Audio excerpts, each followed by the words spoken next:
अग्निहोत्रम जुहोतन।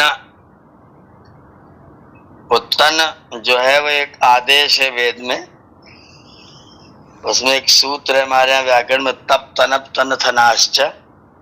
तो जहाँ पर लोट कोई भी लकार, मान लीजिए लोट लकार है, मध्यम पुरुष बहुवचन का रूप है ता, उसके स्थान पर तन आदेश हो जाता है। तो जुहोतन आस्मिन हव्या जुहोतन, तो ता के स्थान पर तन प्रयोग होता है। ऐसा व्याकरण का नियम है, वैदिक व्याकरण का। तो जुहोतन माने हवन करो, अग्निहोत्रम जुहोतन माने अग्निहोत्र करो, अग्नि में हवन करो। अग्नौ यद हूयते हविः तत् अग्निहोत्रम। अग्निहोत्रम जुहोतन माने अग्नि में अपनी पवित्र सामग्री का हवन करो। ये अग्निहोत्रम जुहोतना का अर्थ है। जी मुनि जी, और ये ओम प्राणाय स्वाहा, अपानाय स्वाहा, व्यानाय स्वाहा, उदानाय स्वाहा, समानाय स्वाहा, तो यहाँ इसका क्या तात्पर्य है जो स्वाहा का प्रयोग करते हैं इस टाइप में? हमारे 5 प्राण हैं, उन 5 प्राणों के लिए यह आहुति सु आ हा। सु माने अच्छा, आ माने पूरा, हा माने त्याग। ओ हा त्यागे धातु से हा बना है।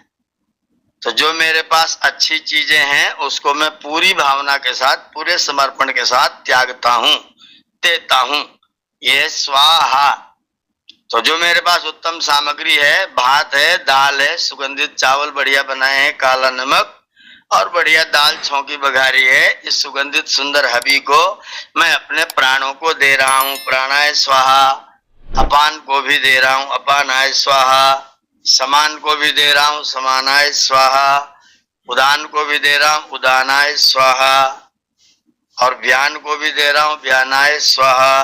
तो मैं अपने 5 प्राणों को अपनी आहुतियां, पवित्र आहुतियां प्रदान कर रहा हूं। सु जो अच्छा है, आ माने पूरी भावना के साथ, हा माने समर्पित करता हूं, देता हूं। यह स्वाहा शब्द का अर्थ है। जी, भोजन करते समय करना चाहिए। अरे बिल्कुल करें, बहुत उत्तम है। एक आहुति डालिए प्राणाय स्वाहा, दूसरा कौर खाइए अपानाय स्वाहा, तीसरा कौर खाइए समानाय स्वाहा।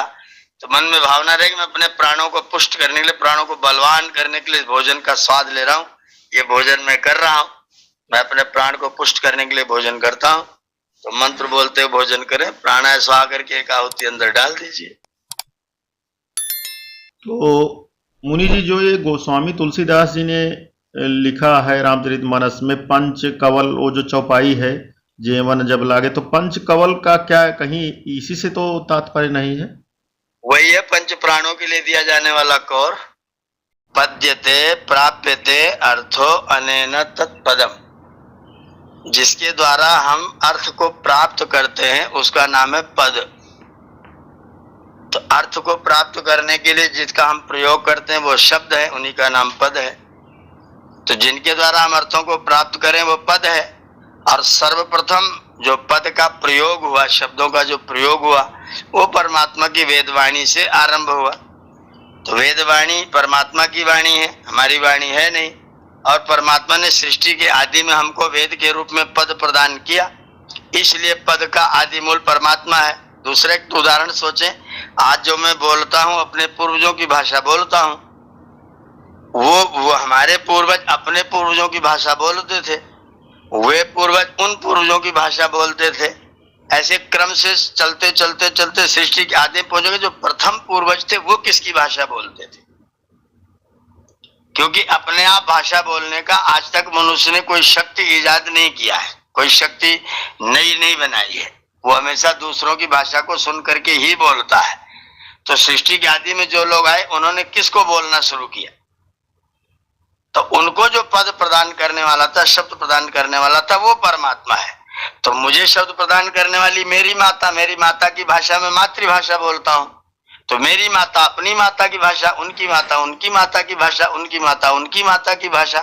तो सबसे पहली माता कौन सी है जिसने पद का प्रयोग करना शुरू किया? वो परमात्मा है। तो हमारे मूल तो माता पिता हैं, लेकिन आदि मूल परमात्मा है, उसने सारे शब्द सारे पद परमात्मा ने प्रदान किए। मनु जी ने लिखा है वेद शब्देभ्य एवादौ पृथक संस्था निर्म में परमात्मा ने वेद के शब्दों के द्वारा हर पद और हर पदार्थ को अलग अलग व्याख्यात करके बताया कि यह इसका पद है और यह इसका पद अर्थ है। ये पद अर्थ है, ये पद के द्वारा वाच्य जो ग्रहण करने योग्य अर्थ है वो अर्थ है, इसलिए वो पद का अर्थ पदार्थ है और ये पद है, इसके द्वारा इस पदार्थ को कहा जाता है। तो दोनों ही ज्ञान परमात्मा ने करवाया, इसलिए परमात्मा पद का आदि मूल है। जी जी, तो पद और शब्द में भी अंतर है, ये कहिए दोनों। शब्द और पद में थोड़ा सा सांस्कृतिक अंतर है। जो प्रयोग करने के लायक हो जाता है वो पद है, और जो बना तो है लेकिन प्रयोग करने के लायक नहीं है वो शब्द है। अपने यहाँ व्याकरण में सुप्तिङन्तम पदम लिखा है। अगर किसी शब्द के साथ में सुप प्रत्यय जुड़ जाए, रामः रामौ रामाः रामम रामौ रामान्, तो जब सुप प्रत्यय जुड़ जाता है तब वो पद बन जाता है। ऐसे ही धातु के साथ में जब तिंग प्रत्यय जुड़ जाता है तो वो पद बन जाता है। तो या तो तिंग प्रत्यय जुड़े तब पद बनेगा, या तो सुप प्रत्यय जुड़े तब पद बनेगा। जब तक सुप और तिंग नहीं जुड़ेंगे तब तक वो शब्द तो रहेगा लेकिन पद नहीं रहेगा। तो जब प्रयोग करने के योग्य हो जाता है तब वो पद बन जाता है। जब तक प्रयोग करने के लायक नहीं तब तक वो शब्द है, ध्वनि है। ये दोनों में थोड़ा सा भेद है। संस्कृत में तो सुप्तिङन्तम पदम है, लेकिन अन्य भाषाओं में, किसी भी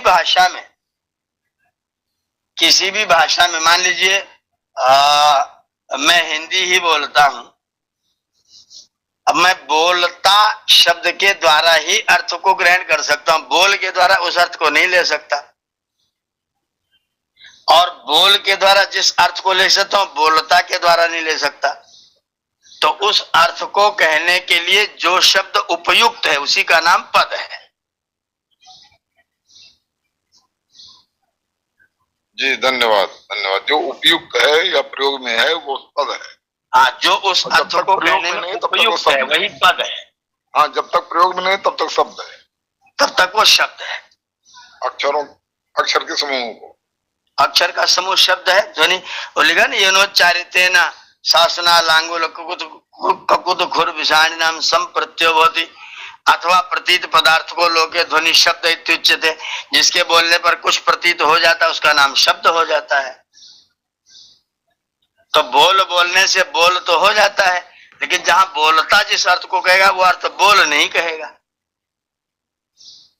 तो अर्थ को देख करके जब हम उस अर्थ को कहने योग्य उपयुक्त शब्द का चयन करते हैं उस समय उसका नाम पद हो जाता है।